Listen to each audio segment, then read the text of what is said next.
Yeah, sorry to keep you waiting. All right. As far as you're concerned, Roy, what went wrong tonight?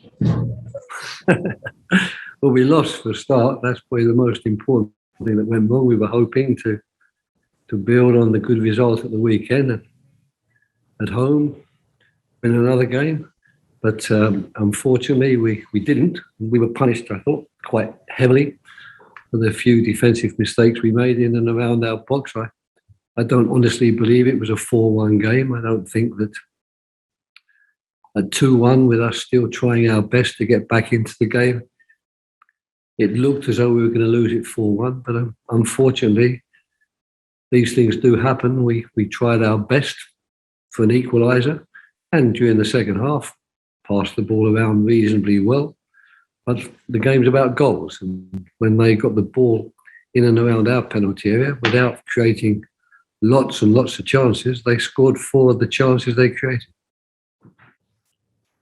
We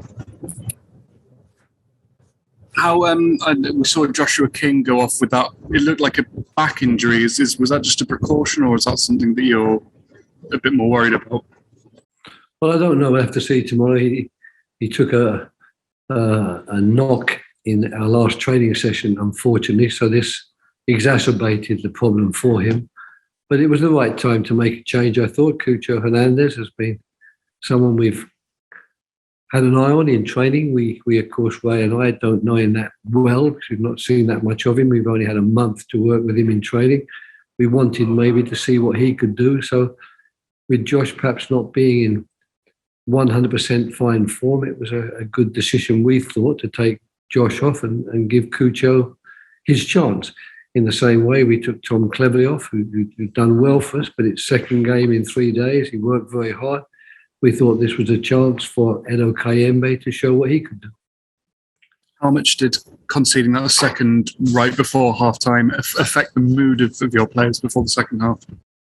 Well, to be fair, I think that had we gone out in the second half and been totally outplayed by Crystal Palace and, really been pushed back and not been able to get on the front foot and to pass the ball like we did on occasions, I would agree that could have been a crucial blow.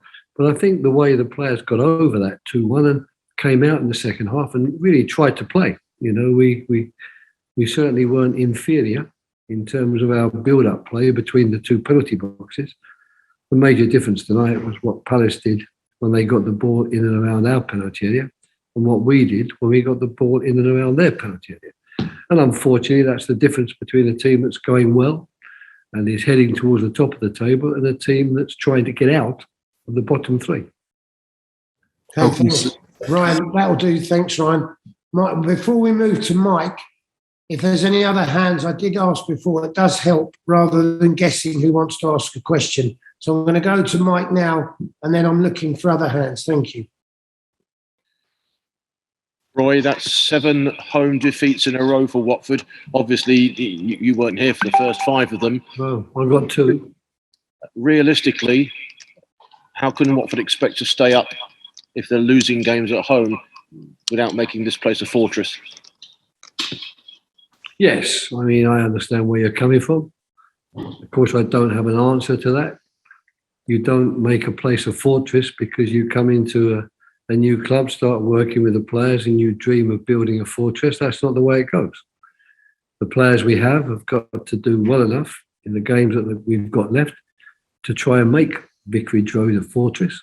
But I'm afraid I don't have an answer for you how we're going to do that, other than we've got to make certain that in games like tonight, where, to be honest, we weren't outplayed for any long spells of the game, we don't concede 4 goals from the chances that come the opponent's way, and we only take 1 of ours. Just one more from me, Roy. You did speak before the game about how well Wilf Zaha was playing. Unfortunately for you, he was right on his game tonight, wasn't he? He's just a very good player. I mean, the bottom line is that, Wilf, what he did tonight, that's what he does. We did not get close enough to him to prevent the 2 shots, and therefore the 2 shots go into our goal. They're in the 85th and basically the 90th minute, so they're 2 goals which seal the game. with us, of course, still hoping that at 2-1, we might find a way to produce an equaliser.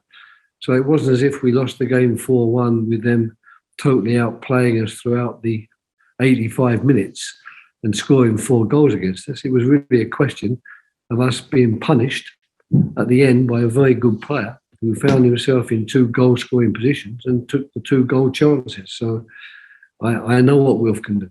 You know, I'm indebted to Wilf for 4 very good years at Crystal Palace. It would have been nice if tonight he'd have chosen to blast both of those balls over the crossbar, but he didn't. Thanks, Mike. I've got no other hands showing, having asked a couple of times, so we're going to call it there. Thank you. Thank you.